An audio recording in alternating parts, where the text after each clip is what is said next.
بسم اللہ الرحمن الرحیم۔ دل تھام کے آپ دیکھ رہے ہیں یوٹیوب چینل دل تھام کے۔ میں ہوں رانا ظفر اقبال ظفر۔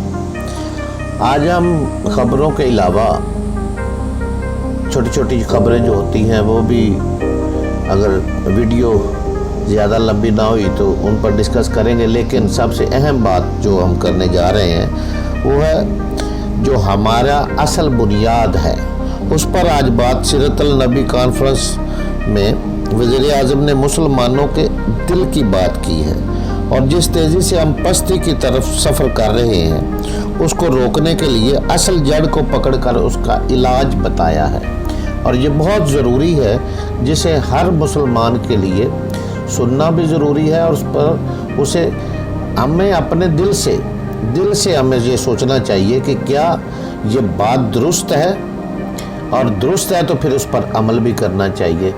تو آج وزیر اعظم پاکستان عمران خان نے سیرت النبی صلی اللہ علیہ وآلہ وسلم اور مدینہ کی ریاست کے مختلف پہلوؤں پر تحقیق کے لیے اپنی سربراہی میں رحمت العالمین اتھارٹی قائم کرنے کا اعلان کرتے ہوئے کہا کہ یہ اتھارٹی نہ صرف اسکولوں کے نصاب بلکہ سوشل میڈیا پر نازیبہ مواد کی بھی مانیٹرنگ کرے گی۔ ہم اپنے ملک کو اس سمت لے کر جائیں گے جس کی بنیاد پر 74 سال پہلے پاکستان بنا۔ پاکستان لا الہ الا اللہ کی بنیاد پر بنا تھا، مگر ہم اس سے دور ہو گئے۔ یہ بات میں کر رہا ہوں، یہ وزیر اعظم نے اس حوالے سے نہیں کہا تھا، لیکن ہم واقعی دور ہو گئے لا الہ الا اللہ سے۔ ہم واقعی ہی یہ پڑھتے تو ہم روزانہ ہیں لیکن اس کے مطلب سے دور ہوتے گئے۔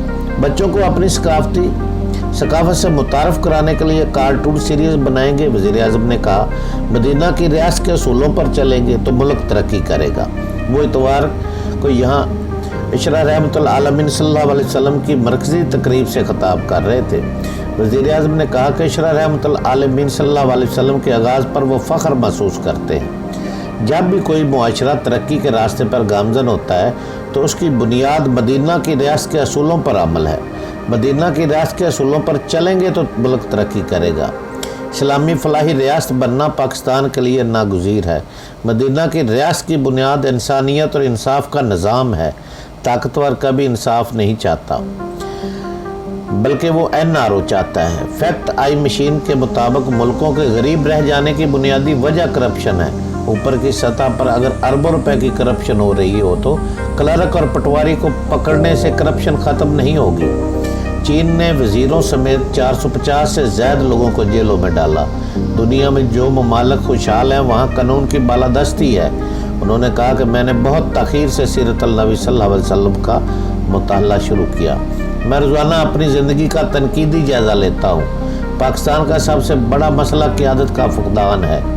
وزیر اعظم نے نواز شریف کا نام لیے بغیر تنقید کی اور کہا ایک آدمی ملک کا پیسہ چوری کر کے لندن میں بیٹھ گیا اور لوگ پھول پھینک رہے ہیں۔ ان کا کہنا تھا کہ ملک کے ساتھ جو کچھ ہوا وہ لیڈرشپ کی وجہ سے ہوا۔ ہمارے نوجوانوں کے لیے رول ماڈل نبی صلی اللہ علیہ وسلم ہونا چاہیے۔ کوئی بھی معاشرہ اخلاقیات کے بغیر آگے نہیں بڑھ سکتا۔